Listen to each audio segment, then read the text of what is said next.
está? Muy buenas noches. No se escucha, doctor. Ya se mutió. Ya se mutió. Le voy a decir a la jefa. Ah, es como estamos Ya. haciendo chisme con la jefa, por eso me muteé. Ahora sí. Sí, ¿Cómo está, Doc? hay que obedecer a la patrona, si no, la violencia intrafamiliar florece. Bueno, eh, sí, fíjate que me llamó mucho la atención esa publicación de ese periódico. Nada más faltó que hasta abajo le pusieran, Walter Mercado no ha muerto o algo así, ¿no? Algo así sentí, algo así. O sea, la publicación se los voy a compartir porque yo digo, o sea, lamentablemente, lo digo lamentablemente, es un diario que muchas personas consideran muy serio y que retoman para información, para leerle, no sé, ¿no? El punto es que sacan esta publicación que dice, dime, aquí ya creo que ahí está, dime qué vacuna te aplicaron y te diré qué probabilidad hay de que te vayas al hospital si enfermas de COVID. Es posible, doctor, que a través de, la marca de la vacuna uno pueda decir de qué se puede ir al hospital o si puede ir al hospital si se enferma de COVID. Pues no, porque depende de quién se infecte. Acuérdense que lo que hace grave la presentación de una persona infectada que enferma es qué sustrato de salud tiene, es decir, qué tan saludable está la persona cuando se enferma. Al principio de la pandemia se murieron unas personas, incluso personas jóvenes, y no sé si ustedes recuerdan, se morían el papá, uno de los hijos y la hermana, en fin, se morían así como que en familia. Entonces se encontró que había grupos de personas con información genética no identificada, con alguna predisposición genética para agravarse muy rápido y morirse. Esa gente ya se murió de COVID. Esa fue la que murió en la primera ola de muertes. Ahorita la gente que se está complicando y está muriendo por COVID es, primer lugar, el 98% de la gente que está llegando a los hospitales es gente no vacunada. Por eso esta pandemia ya es la pandemia de los no vacunados. La gente vacunada se enferma leve, no tiene mayor problema. Y la gente que se llega a enfermar vacunada o no vacunada, pues es gente que tiene un estado de salud deplorable, es gente que es obesa, que tiene diabetes no controlada, hipertensos no controlados, personas que han tenido infartos, personas que tienen problemas de alcoholismo, dependencias de algún otro tipo de sustancias. Esa es la gente que se está complicando. Entonces, en realidad eso pues poco o nada tiene que ver con las vacunas. Esto es quererle buscar otra vez la hipérbola para llegar a decir las vacunas que compró México no son las mejores, porque nos cae gordo el presidente y nos cae gordo el secretario de salud y nos cae gordo el subsecretario de salud. Ese es el objetivo de este tipo de artículos, lo cual a mí se me hace bajo, vulgar, se me hace un insulto a la gente que lee este tipo de medios y deben de pensar, porque la pandemia se va a terminar, la pandemia va a terminar y cuando termine vamos a hacer una revisión. Así como esto que hacen ahora quienes tienen los medios, cada quien de manera íntima va a hacer una revisión y va a decir, ¿sabes qué? Este cuate, esta chava, esta mujer, este hombre, se caracterizaron por decir burrada y media, una tras de otra, porque no salían y decían, ¿sabes qué? Pues esta persona me cae mal, me cae mal, el presidente me cae. De eso no se trata una pandemia. De eso no se trata una pandemia. Una pandemia se trata de sí criticar lo que está mal. Yo lo critico, lo he criticado aquí, pero ya para algunas personas ya es una obsesión. Yo realmente les recomendaría que se mediquen, que busquen psicoterapia, no sé, que hagan algo, porque la verdad es que y están perjudicando a la gente. Ahorita ya hay muchísimas personas que están dudando de algunas vacunas en especial y todas las vacunas son eficaces, todas las vacunas. Es que no han publicado resultados de la fase 3. Pues los que han publicado son los que salieron primero y han publicado resultados parciales. Pues porque la fase de investigación, ¿se acuerdan cuánto se tarda la fase 3 de investigación clínica? 18 meses. Las vacunas salieron en diciembre. O sea, ¿qué conclusiones quieren que salgan? O sea, la verdad es que cuando una persona empieza a hablar de eso, ya me mandan, luego hasta me arroban ahí en Twitter y me dicen, doctor Frisbee, dígales algo. ¿Qué les voy a decir? Es como si se están desgreñando dos señoras afuera o dos señores en tráfico y yo me voy a meter a decirles, muchachos, se van a lastimar. No, pues son un par de barbajanes, un par de barbajanas. Pues igual en Twitter, así igual, cuando vamos manejando y vemos dos rufiancetes que se están agarrando a cachetadas o dos mujeres que se están jalando el pelo, pues no te vas a ir a decirles algo. Igual así son las rufianas y rufianes que están en Twitter. Yo no me voy a meter, yo nunca he alternado con ese tipo de vulgaridad. Y pues ahí se están exhibiendo, ¿no? Ahora, doctor, aquí están tomando como base un estudio, se lo quiero compartir, porque en este estudio pues es bastante amplio, voy a ser muy honesta, tampoco es como de, ay, yo soy una experta, porque no lo soy, ¿verdad? Uh -huh. Entonces, es este estudio que Uh -huh. está acá, en donde pues obviamente hacen como un análisis, empiezan con Pfizer, ¿no? Empiezan a hacer análisis de Pfizer, de la estrategia, cuál es la estrategia de Pfizer, como varios estudios que tienen, y es en en el que se basan para hacer como la afirmación o de cómo están estos estudios, cómo ven que las vacunas sirven contra, sobre todo la variante Delta, ¿no? Como que están muy sobre la variante Delta. Y hoy en la mañanera lo comprobábamos otra vez. Existe todavía esta duda generalizada de si no te pusiste la vacuna que más está haciendo ruido a nivel mundial tipo Pfizer, entonces te tienes que vacunar con otra que sea similar o que sea Pfizer porque la vacuna que te pusieron no sirve. Y viene mucho esta queja y viene mucho esta desinformación y viene mucho esta duda sobre qué vacuna es la mejor y por qué no me están poniendo la mejor. Es innegable, eso es innegable, que las vacunas RNA muy probablemente van a ser el futuro de la vacunación. Es muy probable las vacunas de RNA, incluso las vacunas de DNA, por ahí hay una vacuna DNA que ya está saliendo, que es ácido desoxirribonucleico y este es ácido ribonucleico, las de RNA. Es innegable que esas vacunas son el futuro y la vacuna de Pfizer tiene una respuesta inmunológica mucho más robusta que incluso llega a causar que la concentración de anticuerpos neutralizantes en el tracto respiratorio superior genere que los pacientes incluso no infecten a otras personas. Pero esas personas, casualmente, esas personas que no infectan a otras personas, son personas que tienen un estado de salud ideal. Las personas que son obesas, diabéticas, hipertensas, que tienen enfermedades autoinmunes, aun cuando se vacunen con Pfizer o Moderna, siguen siendo del grupo que sí transmite la enfermedad si es que se llegan a infectar ya vacunados. Es decir, el punto clave en esto sigue siendo la salud preventiva, que la gente aprenda. Ojalá los periódicos publicaran eso y dijeran, tenemos que dejar de ser un país de gordos, tenemos que dejar de ser un país de borrachos, tenemos que dejar de ser un país de gente que fuma, tenemos que dejar todos esos, de gente sedentaria, que no hace ejercicio. Ojalá dijeran eso, pero no. Ahorita lo que traen en obsesión así patológica es atacar las vacunas que se han comprado porque dicen que no son buenas. Y no es cierto. Hoy yo oí un fragmento de la conferencia y preguntaban, es que qué vacunas, creo que es una persona que hasta tú conoces, hay una de estas Sandy Aguilera. de dependientes youtuberas, y preguntaba una vez más, dice, ¿y qué vacunas son las que no se aceptan para ir a Estados Unidos? Bueno, ya se los he puesto, si 20 veces lo he puesto en Twitter es poco, 30 veces se los han dicho en las conferencias, pero yo no sé si les hace daño levantarse tan temprano a algunos reporteros, youtuberos, o sea, como que no les gira la ardilla, pues, o sea, no entienden. Y por eso les digo, traigan su cuadernito, su pluma y anoten, porque cuando digan, a ver, voy a preguntar qué vacunas no se aceptan en Estados Unidos. Ah, no, eso ya lo preguntaron 72 veces y ya les dijeron que sí, que nada más tienen que llevar una prueba de PCR o de anticuerpos negativos. Entonces ya no pregunto eso.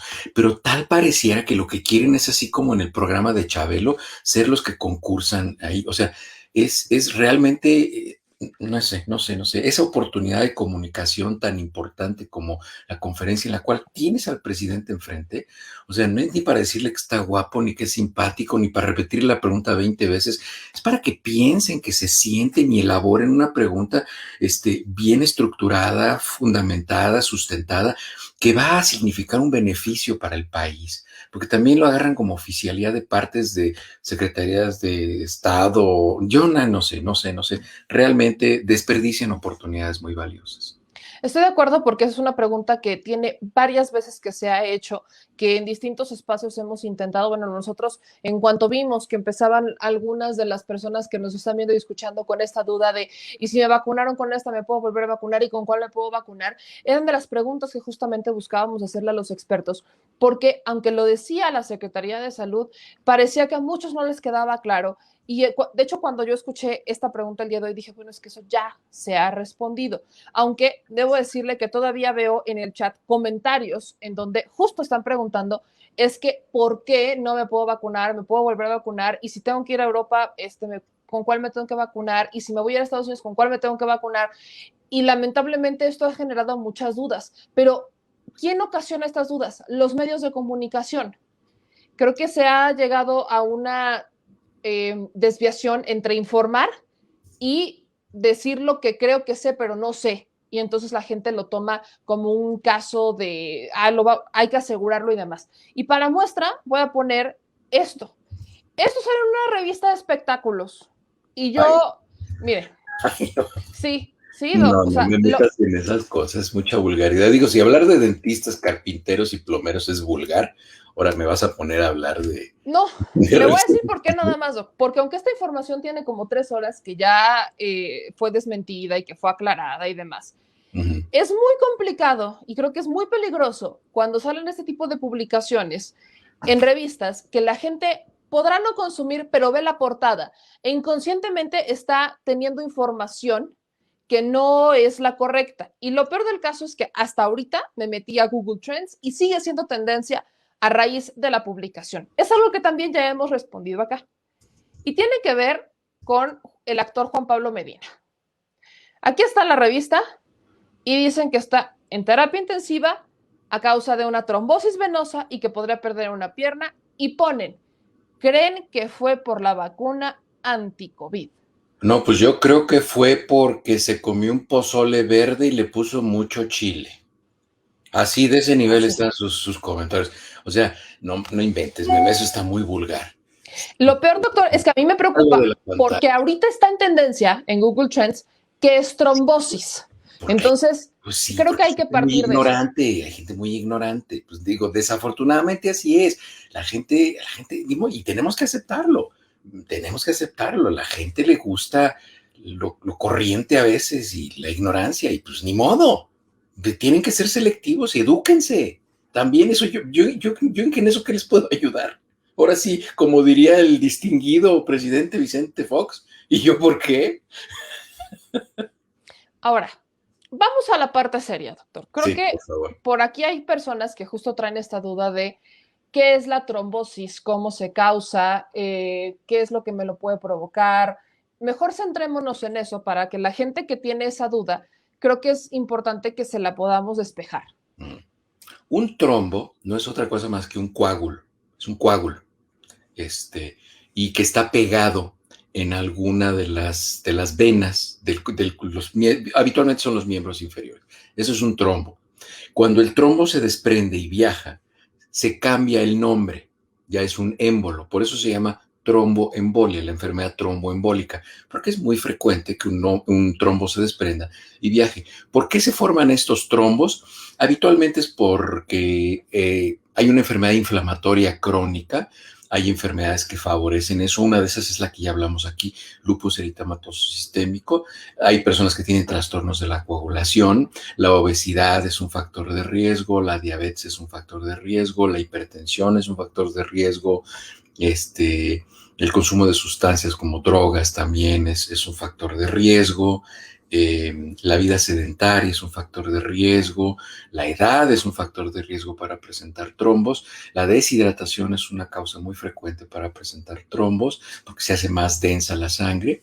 Entonces, esa es la trombosis. Y causar una trombosis no es tan fácil. Hay muchos mecanismos de anticoagulación en nuestro organismo. Incluso cuando una persona forma un trombo y lo tiene en una pierna o en alguna otra parte del cuerpo, la medicina que le dan para que ya no forme trombos, esa no destruye el trombo. El trombo que está en el cuerpo, ese lo va a destruir nuestro sistema, coagulación, lo va a ir degradando poco a poco. Lo que hace el medicamento es que ya no se formen más trombos. Entonces, tenemos una regulación muy específica, muy bien balanceada para no tener coagulación de la sangre tan fácilmente. Digo, para no utilizar términos muy técnicos, aquí no es una clase de medicina, pero es muy difícil que esto suceda. Entonces, digo, ya que sacan esta nota, fíjate, si esta revista, que no sé qué revista sea, pues seguramente debe ser una revista de esas que lees cuando vas al baño, este, eh, sería muy interesante que estos, que no lo van a hacer, porque pues, esas revistas no son nada serias, es lo que quieren es vender, eh, quisieran un seguimiento del caso. Eh, y que vieran de qué estaba enfermo esa persona que dice que es un actor, es un cantante, ya no sé ni quién es, que esa persona que se enfermó, en primer lugar se me hace una violación a la privacidad de esta persona, solo que haya autorizado que hablaran de su salud, pero bueno, que hagan un trabajo de investigación y digan, saben que esta persona estaba enferma de esto, estos eran sus factores de riesgo y por eso tuvo una trombosis, ¿no? Fue una impertinencia que pusiéramos que pensábamos que era la vacuna. ¿Y por qué ponerlo de la vacuna? Porque es lo que vende ahorita. Entonces yo, como el otro día se los puse en un Twitter, si yo soy muy cuidadoso con lo que me meto a la boca, pues sean cuidadosos con lo que se meten en la cabeza, en el cerebro. Entonces esta revista, pues no la vuelvan a leer, es basura. No, no, Eso ha quedado claro. Y no ven. justamente eso es lo vulgar, pues. Lo Ajá. vulgar es esta publicación, la publicación de esta revista, que sin ningún tipo de información oficial, sin ningún tipo de respeto, vamos a dejarlo, está Uh-huh. haciendo publicaciones bastante aventuradas. Hace Uh-huh. unas horas desmienten justamente esta revista, diciendo que el actor había entrado al menos hace 15 días al hospital Uh-huh. porque sufrió un choque séptico y Uh-huh. llegando al hospital detectaron que tenía una trombosis. La sepsis hace, voy a utilizarte, si me está viendo algún médico, una enfermera o alguien, no me vaya a decir, doctor, utilizo términos para que lo entienda la gente normal, no los anormales que nos dedicamos a la ciencia de la medicina. La sepsis es una infección que ya está en la sangre. Si nosotros tenemos infectado un diente, la garganta, tenemos infectado la piel en alguna parte, eso es una infección local o puede ser una infección sistémica, pero cuando esas bacterias o hongos ya pasaron a la sangre, eso es sepsis, es decir, es una infección que ya está en todo el organismo. Y la sepsis modifica mucho las características físicas y químicas de la sangre y favorece la trombosis. Incluso un choque séptico, una de las principales causas de muerte de un paciente en choque séptico es una trombosis y un estado que se llama coagulación intravascular diseminada, que es un estado terrible en el cual el paciente está formando trombos, pero al mismo tiempo no coagula. O sea, tiene los dos extremos.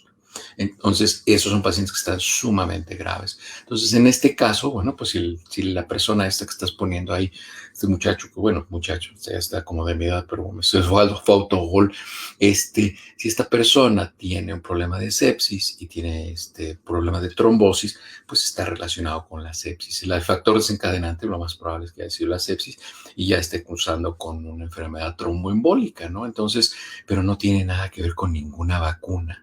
O sea, es impresionante que esas cosas se publiquen, ¿no? O sea, eso es desde mi perspectiva a lo que nos referimos aquí con lo corriente, hablar de ese tipo de publicaciones sin ningún tipo de responsabilidad. pero ya hablamos mucho de esa porquería, ya vamos a hablar de otra cosa. Justo a eso voy, porque aquí veo comentarios en donde todavía hay gente que dice, y dale con los gorditos. Quiero compartirles esta, que es algo que tenía ahí pendiente. El INEGI, Arturo Ángel publica que el INEGI reveló en el informe preliminar de mortalidad en 2020 que murieron el año pasado más de 1 millón de personas en México, 300,000 más de las que se esperaban sin pandemia. ¿Y por qué crecen estas muertes? Por infartos, diabetes, etcétera.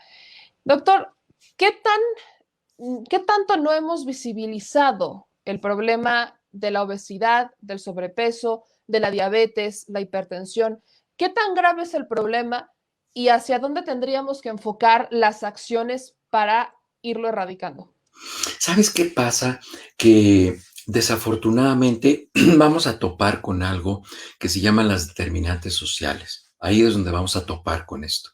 Y es la pobreza. México ha sido un país que ha pasado desde 1975, 76 más o menos, El poder adquisitivo de las personas se ha ido disminuyendo de manera impresionante. El salario mínimo ya no alcanza, el salario mínimo no sirve a nadie para vivir decentemente y desde luego esto impacta mucho en la nutrición de las personas. Y ese es el problema radical en México, que la gente come mal y come alimentos de muy baja calidad nutricional. Si ustedes pusieran alimentos que ahorita están en los supermercados, en anaqueles, en una tienda de 1965, 1970, nadie los compraría. O sea, no se los darían ni al perro. Entonces, pero ahora eso es lo que venden, alimentos de muy baja calidad nutricional, harinas refinadas, azúcares refinadas, alimentos ricos en grasa, ricos en sodio. O sea, la cantidad de sodio que consume la gente es impresionante. En un día consumen el sodio que deberían consumir en un mes. Entonces, ¿y por qué? ¿Por qué tienen alta concentración de sodio los alimentos? Porque el sodio evita que se deterioren, que se descompongan los alimentos, para que duren mucho tiempo y se puedan vender, les ponen altas concentraciones de sodio. Es decir, la concentración de sodio tan alta no deja que ni las bacterias vivan ahí, pero eso se lo comen los seres humanos. Entonces, las consecuencias de esto es un país empobrecido, con muy baja calidad nutricional, con mucha gente desnutrida y hay gordos desnutridos y gordas desnutridas para ser incluyente, y esas personas tienen más factores de riesgo. Entonces, a mí me llama mucho la atención que cuando salen estas personas hablando, que los entrevistan, ¿no? Todos estos opinadores y comentólogos y los expertos que salen hablando, es que la curva de COVID ha salido y las vacunas no son tan buenas y son unos gordos cachetones que la papada les llega a las rodillas. Entonces, o sea, no sé, no entiendo por qué no entienden que así como te ponían aquí otra vez con los gorditos, sí, porque la obesidad es una enfermedad. ¿No oyeron que al principio hablábamos, con COVID hablábamos de algo que se llama el estado inflamatorio de baja intensidad como el mayor factor de riesgo para complicarse por COVID? Pues, ¿qué creen? Que la obesidad es el principal desencadenante con algo que se llama síndrome metabólico de una enfermedad inflamatoria crónica. Entonces, si ustedes están inflamados crónicamente, llega una infección como COVID que les eleva la interleucina 6, interleucina 1, factor de necrosis tumoral alfa, y entonces entran en una crisis y entonces empiezan a generar trombos porque tienen una desregulación del endotelio, que ya hablamos de esto. En fin, es un mecanismo muy complejo. Si lo quieren leer, pónganlo en un buscador, se llama RITAC, RITAC, así se llama, respuesta inflamatoria trombótica asociada a COVID. Así se llama, RITAC. Y eso le pasa a los pacientes obesos. La obesidad es una enfermedad. El tener pancita no es chistoso ni es simpático, es una enfermedad. Y esa gente está predispuesta a complicarse más por una enfermedad infecciosa como COVID o como cualquier otra. Ahora, doctor, en este paréntesis también, y creo que entra mucho en el tema por también No, las no soy tendencias. clasista, dice aquí uno de tus moderadores, Francisco Mesa, el doctor clasista. No, no soy clasista. Si tú supieras todo lo que yo hago para combatir la pobreza y para ayudar a gente en desigualdad, no dirías esa barbaridad. Pero estoy hablando de la verdad. Si no te gusta que hable de la verdad, bueno, pues vete a tomar agua o vete a hacer algo más, pero esa es la realidad. Yo no estoy hablando de nada. Y además es lamentable que en México los gobiernos hayan históricamente en los últimos 50 años empobrecido al pueblo. Ese es en realidad el problema. No es que yo sea clasista, pero esa es la verdad. Ahora, si no les gusta que hable de la verdad, bueno, pues entonces digo que todo está de maravilla y que vamos a pedirle a la Virgencita que nos ilumine, ¿no?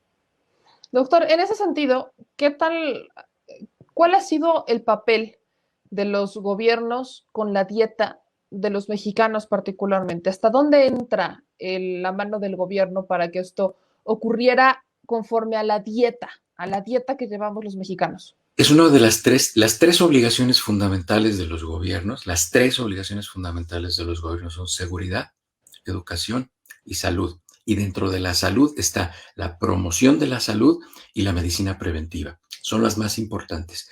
Y los gobiernos en México han renunciado a su responsabilidad de promoción de la salud nutricional y a la medicina preventiva, porque no hay infraestructura, no construyeron hospitales, no se formaron médicos para que la gente pueda ir a sus consultas de prevención.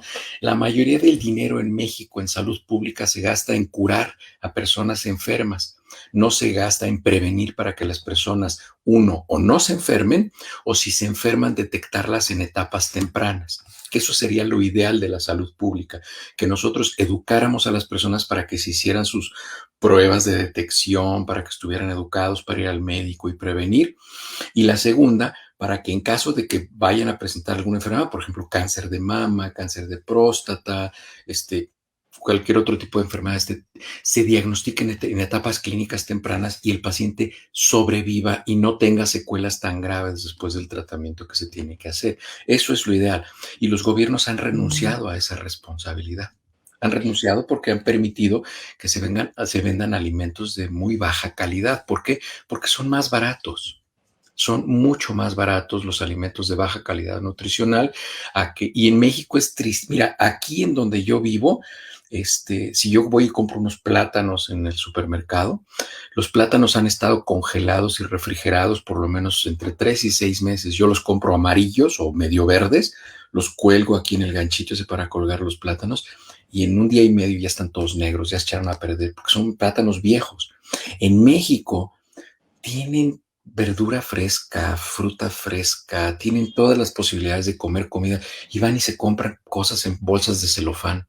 O sea, a mí me parece eso tan poco inteligente, tan poco inteligente. Y yo no estoy hablando de los gorditos, como me ponían ahí. No estoy hablando ni de los gorditos ni de las gorditas, porque además hablarles en diminutivo es tratarlos como tontos. Son obesos y obesas, y esa es una enfermedad. ¿Es válido decir que México vive una epidemia de obesidad? Desde hace muchos años. Desde hace muchos años México vive una epidemia de obesidad y ahora México es el lugar número uno en obesidad infantil, lo cual es muy, muy triste. Entramos al segmento de preguntas y respuestas, Doc. Ujú. Raquel Aguilar nos dice, me dicen que se está muriendo la gente por la vacuna. ¿Mentira o no? Pues sí le entra a uno miedo. Pues es mentira. Miren, toda la gente que me ha dicho en Twitter y me ha dicho, doctor, es que yo conozco una tía que miren que esto, le digo, mándame su nombre, qué vacuna se puso, en dónde se la puso, qué día se la puso, con eso localizamos el lote y quién distribuyó esa vacuna y yo hago el reporte. Las 3 cuentas que me han dicho eso, las han cerrado o me bloquearon. Una me bloqueó y 2 cerraron la cuenta. Arabeli MM dice, buenas noches, ¿qué significa valor de dímero D igual a 2140 en estudio clínico? Esto después de COVID. Muy bien. El dímero D es un marcador de inflamación que se utiliza con mayor frecuencia como un factor de diagnóstico para tromboembolia pulmonar. Hacerse exámenes de laboratorio como ese, de manera aleatoria, no sé, si mañana en la mañana a las 10 digo, ay, me voy a ir a hacer un dímero D, y me voy al laboratorio y me lo tomo, y que yo esté inflamado porque se me pasó la mano en el ejercicio ayer, eso puede dar un falso positivo y entonces voy a empezar a pensar, tengo tromboembolia pulmonar. Un examen de laboratorio aislado no hace diagnóstico. Las pruebas diagnósticas de laboratorio o de imagen las pedimos cuando sospechamos una enfermedad y lo vamos a confirmar. Esas veces que ustedes van a los médicos o doctoras y les dicen, voy a pedirle un panel completo y les piden exámenes de todo, o así llegan ustedes y, doctor, hágame exámenes de todo, eso es un error terrible. Los exámenes deben de tener una indicación y deben de estar fundamentados en una sospecha clínica o en un protocolo de diagnóstico temprano y no se piden exámenes así. Entonces, si usted tiene un dímero elevado y no tiene dolor en el pecho, dificultad respiratoria, antecedentes de trombosis, nada de eso, pues no se ande sacando exámenes que no necesita. Ahora yo he visto mucha gente que me dice, doctor, es que después de que me pusieron la vacuna, me hice el dímero D y me hice y me hice el otro y me salió elevado. ¿Quiere decir que tengo trombos? No, no quiere decir que usted lee cosas que no entiende y hace cosas que no debería. New York nos dice, doctor, ¿qué opina del regreso a clases específicamente en la Ciudad de México, con los niveles de contagio que hay en este momento y con alcaldías altamente pobladas como Iztapalapa o la Gustavo Amadero? Sí, eso yo se los comenté se los comenté hace poco. Yo puse un Twitter al respecto, puse un tweet al respecto. Y lo que sucede con eso es que, miren, el, el regresar a clases es algo que no es un problema lineal. Eh, es un problema que tiene muchos frentes, porque el acudir a clases, para los niños vienen de familias y las familias tienen problemas diversos y hay que plantearles soluciones. A mí lo que me parece adecuado es que el gobierno en México no está obligando a la gente a que vaya a clases, se los está ofreciendo como una opción.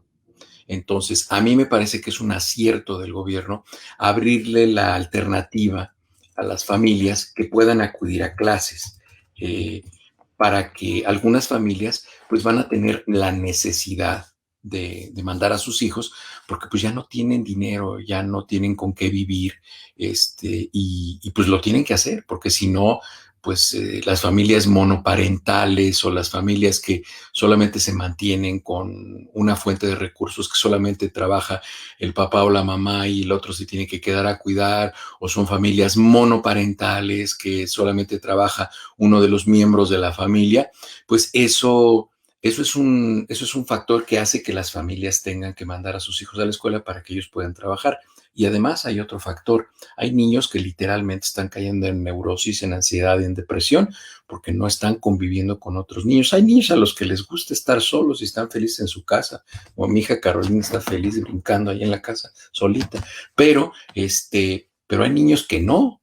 Hay niños que quieren ir a compartir con sus cuates y quieren ir a jugar y quieren ir a rasparse las rodillas jugando en el jardín, pero hay niños que necesitan salir, porque si no, pues van a empezar a tener actitudes patológicas y van a empezar a tener conductas aberrantes. Entonces, bueno, pues son niños que tienen que ir a la escuela. Desde el punto de vista de salud pública, y lo quiero subrayar, es anticipado. Es anticipado desde el punto de, pero si lo tomamos solo como un problema de salud pública, pero la salud pública, uno de los retos más importantes que tiene es aterrizarlo a la gente y al contexto de gente que tienes. Si estuviéramos en un país en el cual el 75% de la gente tiene un nivel socioeconómico apropiado y puede enviar a sus niños a la escuela y el transporte público va, y entonces en un camión que normalmente van 50 niños pueden meter 20 y pueden hacer 2 o 3 viajes, y los salones están bien ventilados, tienen aire acondicionado, filtros de CO2, en fin, bueno, pues estamos hablando de una realidad diferente. En México no es así. En México no es así. Entonces, probablemente la opción de abrir los salones para que puedan ir los niños, si así lo deciden, es porque están teniendo mucha información y creo que sí la está viendo. Hace poco leía tweets de el director del hospital de psiquiatría, el doctor, el hospital Ramón de la Fuente, y estaba leyendo, justamente hoy en la mañana estuve comentando en Twitter con el doctor, el director del hospital, un artículo que acaba de salir en niños mexicanos y la depresión, y se detectó incluso que los niños mexicanos tienen una mutación genética para el metabolismo de algo que se llama el COMT, es una enzima, y tienen predisposición para tener depresión. Entonces, imagínense niños así que empiezan a tener depresión mayor y que se empiecen a suicidar por el encierro, se les tienen que ofrecer opciones. Entonces, no es nada más que los niños se van a ir a la escuela y se van a infectar y se van a morir todos, porque además algo es cierto, los niños se están complicando menos y se están enfermando menos. Sin embargo, a mí me parece terriblemente dramático que un niño se enferme de COVID y quede con secuelas.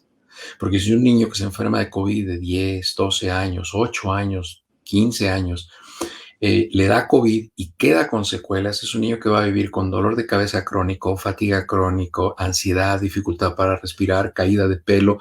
Ese niño ahora se va a deprimir, pero por las secuelas, ya no se va a deprimir porque le dio COVID, ¿no? Entonces es muy importante que se trate de acelerar el proceso de vacunación y pues bueno, pues que se vayan adquiriendo se vayan recibiendo las vacunas como las vayan mandando, porque no es porque no las compre México. Veía otra vez hoy un tuit, es que no compraron suficientes. Pues sí, sí están compradas, pero no hay vacunas. Y otra vez topamos en lo mismo. Si no hubieran cerrado Birmex, que era la productora de vacunas en México, ahorita ya habría una vacuna mexicana y ya se le estaría poniendo a la mayoría de la gente. O ya se le hubiera puesto a la mayoría de la gente. No estaría pasando lo que pasa aquí en Estados Unidos. Aquí en Estados Unidos la infodemia ha sido terriblemente tóxica. El otro día en la entrevista con Páez Varela, con Alejandro, me decía, oiga, pero ¿cómo le están haciendo en Estados Unidos? Le digo, no, hombre, te agarraste el ejemplo más malo que pudiste encontrar.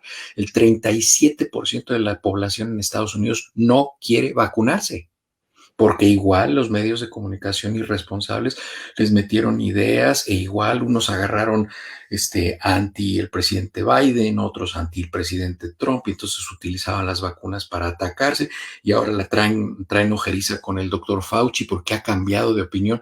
Pues es que todos hemos cambiado de opinión en esta pandemia. Antes, cuando empezó la pandemia, el cubrebocas no tenía ningún uso demostrado, ninguna utilidad demostrada para influenza, pero en abril, marzo o abril, salió el artículo del Journal of American Medical Association, del JAMA, en el cual decían, nosotros ya hicimos un estudio controlado y ya vimos que el uso del cubrebocas sí disminuye la transmisión de COVID y sí disminuye, es un factor de protección. A partir de ahí empezamos a recomendarlo. Y eso no significa que cambiamos de opinión o que no sabíamos de lo que hablábamos. No, lo que pasa es que la recomendación médica antes era diferente, ahora ya cambió. Entonces, así van cambiando algunos criterios médicos, pero no pueden cambiar porque alguien piensa o se le ocurrió o se imagina. No, se tienen que hacer estudios aleatorizados doble ciego. Les explico rápido qué es un estudio aleatorizado doble ciego, que ya lo platicamos aquí. Si yo quiero ver si darle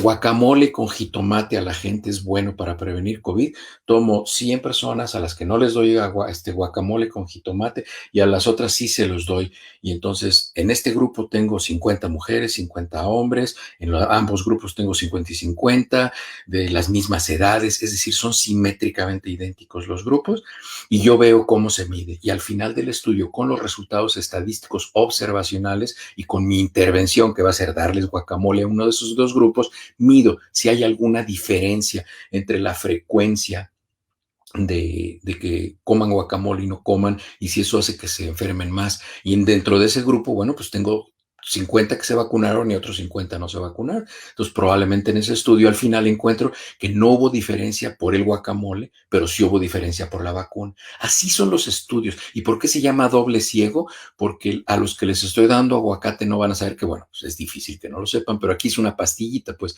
Entonces, a todos les doy pastillita, pero yo sé a cuáles les di una pastillita de azúcar y a cuáles les di una pastillita de medicamento, pero solamente lo sabe el que está haciendo el estudio y no lo saben los que se lo están dando ni los que se lo están tomando, porque los pacientes tienen un código y cada capsulita tiene un código, entonces ni siquiera los que les están dando las capsulitas saben si les están dando medicina o no se las están dando. Por eso se llama doble ciego, porque no lo sabe ni el que lo toma ni el que se los da. ¿Y para qué es eso? Para evitar el sesgo, para evitar la tentación de manipular la información.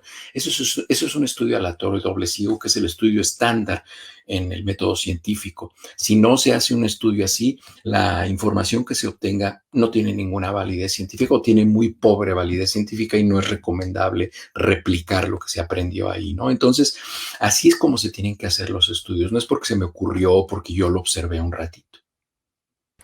Ahora, doctor, hablando de prevención, aquí nos pregunta Alejandra que qué tipo de estudios es bueno hacerse para monitorear la salud, cada cuándo. Depende de la edad del paciente. Cada edad y cada género, es decir, hombre o mujer, tienen diferentes protocolos de prevención dependiendo de la edad. Por ejemplo, los adultos que ya tenemos, por ejemplo, yo tengo 55 años, voy a cumplir 56 años, yo ya tengo ciertas pruebas que me tengo que hacer, me tengo que medir la presión arterial con cierta frecuencia, me tengo que hacer ciertos exámenes de laboratorio, ciertos estudios de gabinete, me tengo que hacer una colonoscopia cada 10 años, si tengo antecedentes de tabaquismo, placas de tórax, o si tengo antecedentes de haber tenido tuberculosis tuberculosis, en fin, eso es individualizado, no hay una receta de cocina.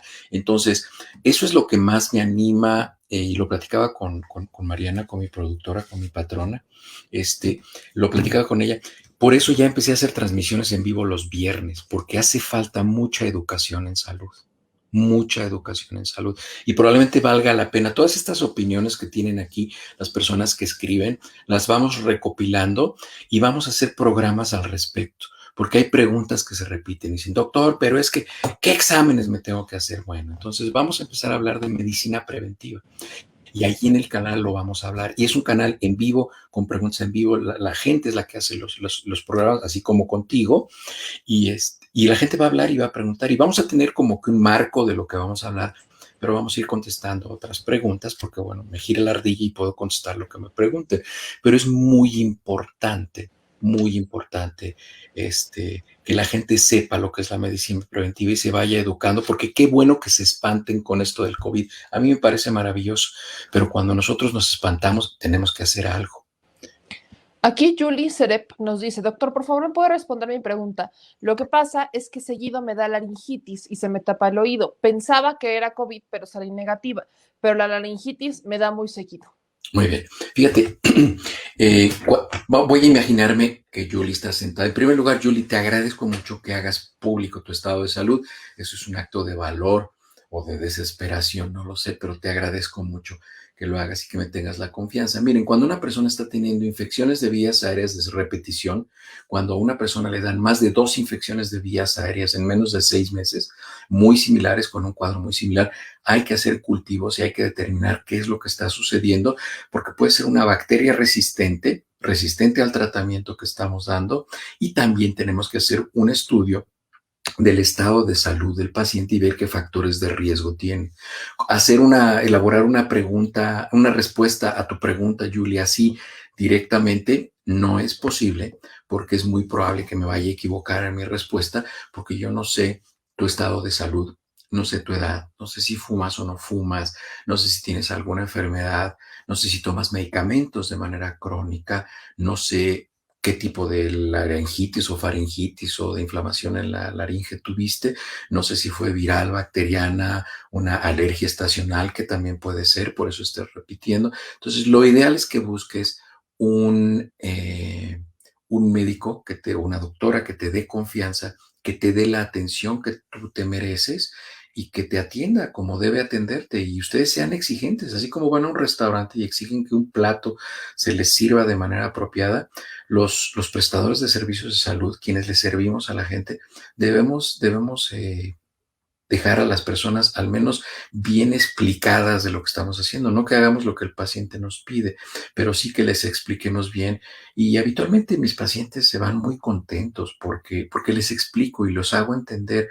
Y yo siempre he dicho que yo educo a mis pacientes porque soy muy flojo y no me gusta que me estén preguntando lo mismo varias veces. Aquí, doctor, hablando de preguntas que hemos respondido antes, nos preguntan por la vacuna Sinovac. Hay quienes afirman que solo protege un 20%.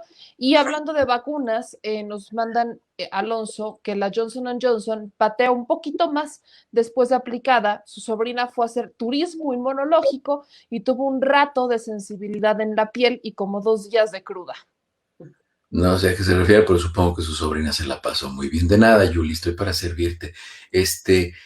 No, eso que dicen, no, todas las vacunas que hay ahorita, todas las vacunas que hay ahorita tienen eficacia, tienen una eficacia adecuada. Recuerden, al principio solamente teníamos la eficacia, ahora ya también tenemos la eficiencia.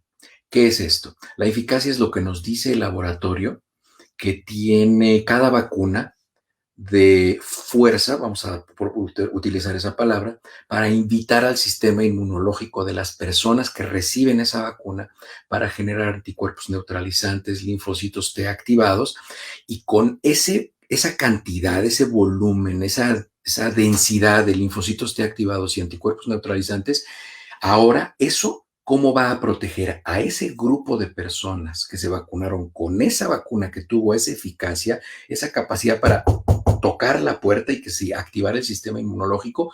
¿Cómo va a proteger a ese grupo de personas para que no se enfermen de gravedad y no se mueran. Esa es la eficiencia de la vacuna, cómo se disminuye la posibilidad de que en un grupo social la gente no enferme de gravedad y no muera. Entonces, la eficacia es lo que nos dice el laboratorio y esa se va a enriquecer. Acaba de salir la semana pasada o el estudio este que comentamos de la vacuna de Pfizer, que Pfizer dijo es que la eficacia de mi vacuna es del 98%. Entonces ya México mandó datos, Estados Unidos mandó datos, 78 países mandaron datos a Pfizer, analizaron y dijeron, ¿qué creen? Que no es del 98, que es del 86% la eficacia de mi vacuna. Sin embargo, eso no causa detrimento en la eficiencia de la vacuna. Es decir, esa vacuna, aún con el 86% que tiene de eficacia, es suficientemente robusta para generar una respuesta inmunológica tan importante de linfocitos T activados, de anticuerpos neutralizantes, para que ese grupo de personas vacunado no tenga enfermedad grave y no muera por COVID. Entonces, es eficiente con esa eficacia. Y voy con esta última pregunta, doctor, que nos hace Second War. Algunos científicos de la UDG con doctorado dicen que la reducción en letalidad no se debe al avance en vacunación y ellos mismos no se han vacunado. ¿Qué fundamento tendría eso? No sé, necesitaría ver el estudio aleatorio doble ciego que ellos realizaron. Ahora, déjenme decirles una cosa. Ahora está muy de moda que tengo un doctorado en floricultura y entonces opino de COVID. Miren, el doctorado no es otra cosa. Los que hemos cursado un doctorado, el doctorado no es otra cosa más que ir más años a la escuela. O sea, nada más. No es para estar charoleando ni faroleando. O sea, y además como dicen en mi rancho, en la zancada se conoce al pollo. Cuando alguien que tiene un doctorado empieza a hablar y empieza a explicar y empieza a justificar los argumentos científicos de lo que está hablando, no está hablando de personas, no está hablando de... No, nada, aquí nada es personal, ¿eh? Aquí nada es personal. Mi relación personal es aquí con Mariana. Aquí nada es personal. Entonces, ustedes se dan cuenta quién sabe de lo que está hablando. Porque ustedes se van a dar cuenta y le preguntan, oiga, pero entonces la concentración de anticuerpos neutralizantes y con una vacuna y con la otra, ¿cuál es el diferencial y cuál fue la eficiencia de la vacuna comparativa en dos grupos socioeconómicos comparativos y simétricos? Pues este gobierno lo está haciendo muy mal, porque además, ¿qué? O sea, no saben de lo que están hablando. Y además, incluso yo me doy cuenta porque cuando están planteando incluso sus preguntas, tú te das cuenta que no saben de lo que están hablando. No tienen ni idea de lo que están hablando. Es como si te preguntaran que qué tipo de remos vas a utilizar cuando lleves tu lancha a las playas no sé, de Perú, ¿no? Que no tiene mar. Entonces, te das cuenta que no saben de lo que están hablando, ¿no? Entonces, es muy importante que ustedes no se dejen impresionar ni se dejen impactar con que salgan y decir, es que yo tengo un doctorado aquí, tengo un doctorado allá. Además, miren, tenemos que ser muy cuidadosos. Todos somos seres humanos y todos tenemos preferencias probablemente políticas, preferencias sexuales, preferencias de muchos tipos, y tenemos que ser tan inteligentes como para que eso no contamine nuestra conversación y seamos capaces de criticar incluso con grupos sociales o grupos religiosos o grupos políticos con los cuales tenemos afinidades. Y eso no significa ser deshonesto ni ser desleal, porque pues muchas veces aprendemos más de nuestros errores, ¿no? Entonces, tengan mucho cuidado qué tipo de información consumen. De verdad, tengan mucho cuidado qué cosas meten en su cabeza. Y todas las vacunas son eficaces, todas las vacunas son eficientes, todas las vacunas los protegen. Y les repito, el 98% de las personas que nos están llegando al hospital son personas no vacunadas. La pandemia ya pasó de ser una pandemia global en toda la población y ya pasó a ser la pandemia de los no vacunados. ¿Qué vacunas son mejores? La que tengas a tu disposición, la que sea, absolutamente la que sea. Por ahí hay una pregunta, ya no encuentro quién nos la hizo, pero era, ¿cuáles son los síntomas y qué prueba me tengo que ir a hacer si es que tengo COVID? Muy bien. Recuerden que hay dos tipos de diagnósticos COVID. Hay diagnóstico de sospecha. ¿Cuál es el diagnóstico de sospecha? Es una persona que tiene síntomas relacionados con la enfermedad que está causando esa pandemia en ese momento en el mundo, o la epidemia o el brote. ¿Cuáles son los síntomas COVID? Dolor de cabeza, dolor de garganta, fiebre, fatiga, dolor muscular. Si ustedes están teniendo esos síntomas y están ahorita en una época de una pandemia, ustedes tienen COVID sospechoso. Así de fáciles. Ustedes son sospechosos de COVID. ¿Cómo lo voy a confirmar? Yéndome a hacer una prueba, de preferencia una prueba de PCR, de cadena de polimerasa, en un hisopado nasal. Que les hagan la prueba. Ahora, abusados, híjole, se me ha olvidado traer un hisopo aquí para enseñarles cómo es la prueba, porque a veces van y les hacen la prueba esta del hisopo y les meten el hisopo así para arriba. Para acá arriba no hay nada, es nada más esto lo que entra. El conducto nasal va hacia atrás y llega hasta la laringe. Entonces, el hisopo tiene que entrar hasta allá y tiene que ir girando cuando va entrando y saliendo para ir recogiendo secreciones. Entonces, les tienen que hacer un hisopado nasal. Si ese sale positivo para COVID, entonces a ustedes ya no son un diagnóstico de sospecha, ya son un diagnóstico confirmado. Si les dicen que no tienen COVID, entonces ya no son un caso confirmado de COVID. Esos son los dos tipos de sospechas que hay. Ahora, la prueba de PCR es la mejor prueba que pueden hacer una vez que aparecieron los síntomas, hasta 10 o 14 días después. Después de eso, la prueba ya no es confiable, porque estaban haciéndole prueba de COVID, por ejemplo, a la gente después de que se enfermaba, y en algunos sitios, en algunos lugares de trabajo, les estaban pidiendo que tuvieran una prueba negativa de COVID para poder regresar. Y la prueba de COVID puede ser falsa positiva hasta por 9 meses. Entonces, no es una estrategia válida. Desde octubre del año pasado, el Centro para el Control de las Enfermedades de Europa y de los Estados Unidos, el CDE y el CDC, ya dijeron que después de 48 horas de ausencia de síntomas en un paciente que ya tuvo COVID y ya pasaron de 7 a 10 días, es un paciente que ya puede regresar a sus actividades normales con distanciamiento social, uso de cubrebocas, irse a vacunar, en fin. Acá Yolanda nos pregunta si ya hay vacunas autorizadas para niños. Miren, esto de las vacunas para niños también está causando así como que mucha inquietud. La única razón por la cual la vacuna no está disponible para niños es porque es una vacuna nueva y porque es una vacuna que no tiene predominantemente como población de riesgo a los niños.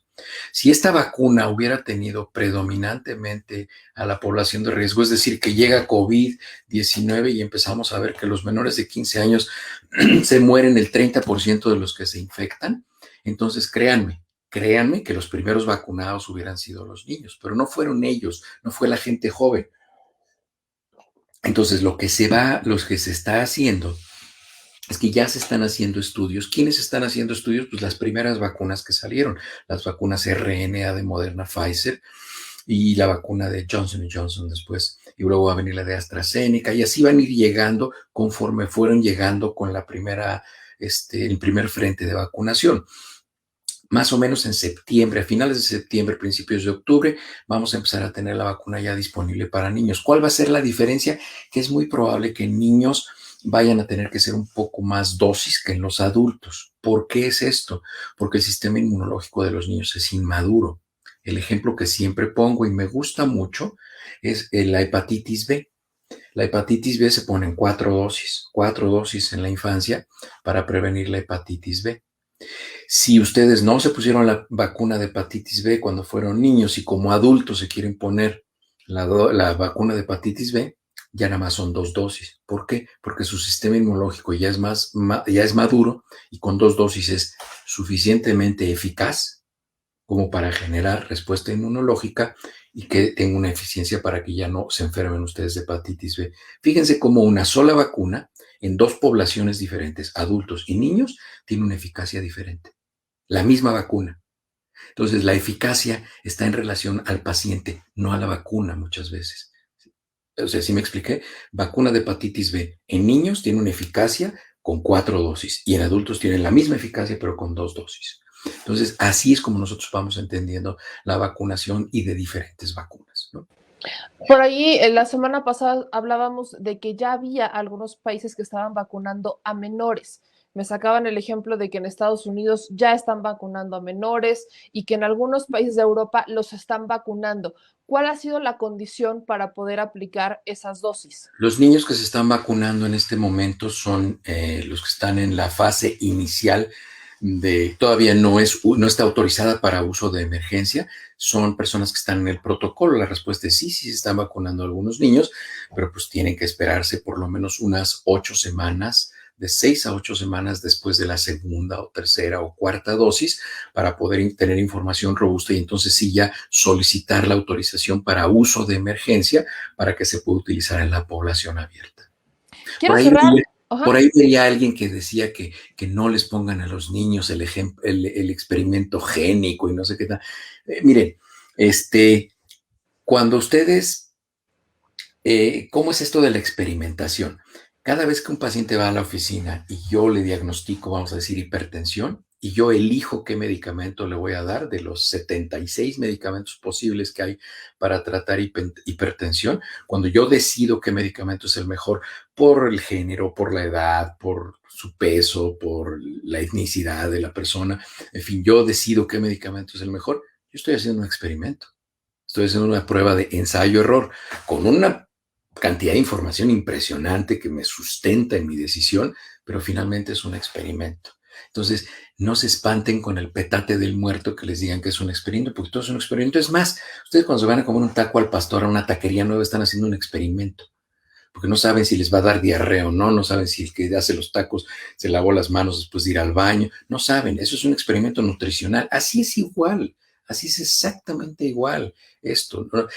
Así todos experimentamos cada día y si algo tiene barreras de entrada y barreras de seguridad, créanmelo, son los medicamentos y las vacunas, son los medicamentos y las vacunas porque la fase 1 de investigación clínica y la fase 2 de investigación clínica se dedican exclusivamente a la seguridad y la calidad del producto. Ahí no les interesa si es bueno, si es malo, si causa anticuerpos, si defiende a la gente, si no se enferman, eso les vale sorbete. Quieren ver si es seguro y si es de calidad. Y ya que está eso, entonces viene la fase 3 de investigación clínica, donde vamos a ver si de verdad hace lo que dicen que hace. ¿Qué es lo peor que puede pasar en una fase 3 de investigación clínica? Que resulte que no sirve. Es lo Y ya. peor que puede pasar. Ahora sí quiero cerrar, pero con este comentario. Marisa R. nos dice, buenas noches, doctor. Soy una mujer mayor de 57 años y tengo diabetes. No me he vacunado por desconfianza, pero escuchando su explicación tan clara, me animo e iré a vacunarme. Sí, claro. A ver, en primer lugar, Marisa, vamos a aclarar esto, porque esto sí es un descaro de su parte. Usted no es una mujer mayor, usted es una jovencita. Que somos de la misma edad, Marisa, ¿qué pasó? Hasta sentí el llegue, ya me abolló la lámina, pero no, el que tenga diabetes, usted tiene diabetes, usted es población de riesgo. Las personas con diabetes, si les da COVID, se complican más y va a tener usted secuelas. Ese adormecimiento de las manos y de los pies que tiene relacionado con la neuropatía diabética, esto se multiplica por 50 si es que le da COVID. Vaya, vacúnese y platíquenos aquí cómo le fue. Y si vive usted en la Ciudad de México, cuando vaya, yo la voy a invitar a cenar, va a ver si no. Chamaconas y chamacones, por favor. Sí, pues ¿Qué sí. pasó? Quéjese. Pero aquí me decían que por qué no leía preguntas de Facebook, pues porque no encontré preguntas de Facebook. Aquí voy a leer un comentario de Facebook que acabo de encontrar. Dicen, de veras ya me intrigó el Tar Gorgonio, hablando de uno de nuestros de nuestros miembros de la bonita familia Chile.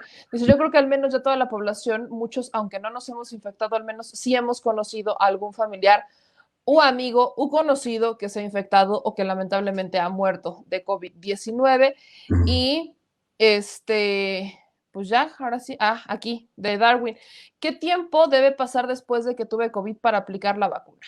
Acuérdense, se los acabo de decir hace menos de 3 minutos. Cuando han pasado de 48 horas a 7 días que no tienen síntomas después de recuperarse de COVID, cuando ya pasaron por lo menos 10 días de que iniciaron los síntomas, pueden ir a vacunarse.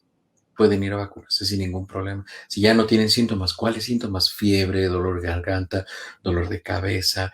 Recuerden que van a tener secuelas, entonces si continúan teniendo falta del olfato, deterioro del sentido del gusto, que se les adormezcan las manos, que tengan dolor de cabeza, que tengan pues esos ya son secuelas, esos ya no son síntomas de COVID, ¿no? Por eso es que ahora le están nombrando el COVID largo.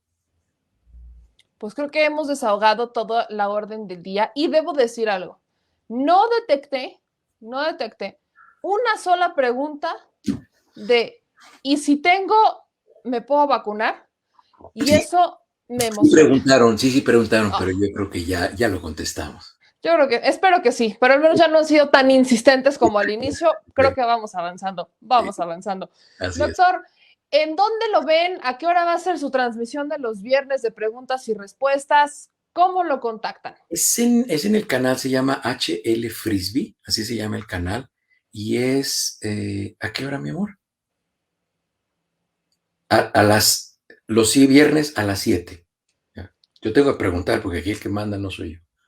Viernes a las 7. Viernes a las 7, canal de YouTube HL Frisbee. Y ahora sí lo pongo abierto, porque solamente podían entrar los que tenían el link que puse en Twitter, porque no sabía cómo hacerle bien y todo esto, pero ya me ayudó el mariachi niña, me ayudó Arturo para hacerle. Él me estuvo coacheando ahí en stream. Ah, mi querido mariachi, le mando un besote a mi mariachito. Nuestro coach. Es una chulada. Sí. Pues entonces estamos pendientes para el viernes a las 7 en el canal del doctor Héctor L. Frisbee para seguir respondiendo y para darles, ahí está el canal, suscríbanse para que tengan respuestas y si tienen preguntas, pues háganlas. Sí. Carolina GDLC dice, meme, no me haces caso y está llorando a mares ahí. Métete el viernes y me haces la pregunta que tengas y yo sí te la contesto. Yo no soy como meme. Aquí está Carolina Meme, no me haces caso. Perdóname, me queda Carolina, no he Es que visto. es muchísima gente, meme. No, sí, pero creo que Carolina, si no estoy mal, estaba preguntando por un tema de de artritis, creo. Muy bien, platicamos de lo que sea, ya saben que me gira la ardilla, de lo que quieran pregúntenme, yo les platico. Pues ahí está, el compromiso está ahí. Acuérdense que todos los martes, todos los martes estamos aquí en este espacio y los viernes hay otra vez oportunidad directamente en el canal del doctor Héctor L. Frisbee para caerle con más preguntas. Aquí ya saben, no lloren, vamos mejor a ocuparnos. No lloren, por favor. No hay necesidad. Sí. Ahí está. Dice doctor Héctor L. Frisbee, un favor para el reumatismo. Sí, claro. Tenemos que hablar del reumatismo. El reumatismo es el dolor del articular, principalmente articular, y hay de dos tipos. Hay dos enfermedades completamente diferentes articulares. Una es la principal, no es la principal, es la enfermedad autoinmune. Es cuando nuestro cuerpo reconoce los cartílagos articulares, las superficies articulares, las cápsulas articulares como algo extraño y los ataca. Y entonces son personas que tienen deformidad de las articulaciones y es una enfermedad autoinmune que tiene un tratamiento completamente diferente. El más frecuente es la artritis de uso o de gasto, que es la osteoartritis o la osteoartrosis. Itis es inflamación, osteo son huesos y articulaciones.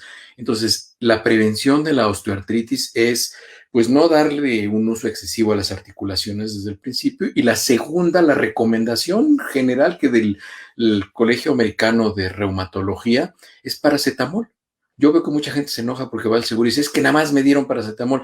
No está tan mal que solamente les den paracetamol, pero cuando un paciente se enoja porque solo les dieron paracetamol, es que no les explicaron por qué les dieron paracetamol. Si se les explica a los pacientes por qué les están dando el medicamento, hasta lo entienden y hasta lo van a hacer público con las personas que conocen, pero el paracetamol es muy buen medicamento. ¿A qué dosis? Depende del paciente, depende de la edad, depende de la salud hepática, porque el paracetamol se metaboliza en el hígado principalmente, pero es el medicamento que tiene la menor estela de efectos secundarios que todos los medicamentos antiinflamatorios tienen y es el que produce con el menor riesgo, el mayor beneficio. Los medicamentos como el naproxeno, el ibuprofeno, entonces no se recomienda su uso crónico porque dañan de manera muy importante el riñón y son una causa importante de insuficiencia renal, incluso en países como Francia, Holanda, Bélgica, y algunos otros de Europa, ya se necesita receta para comprar ibuprofeno porque están teniendo unas tasas altísimas de insuficiencia renal y pacientes con necesidad de diálisis.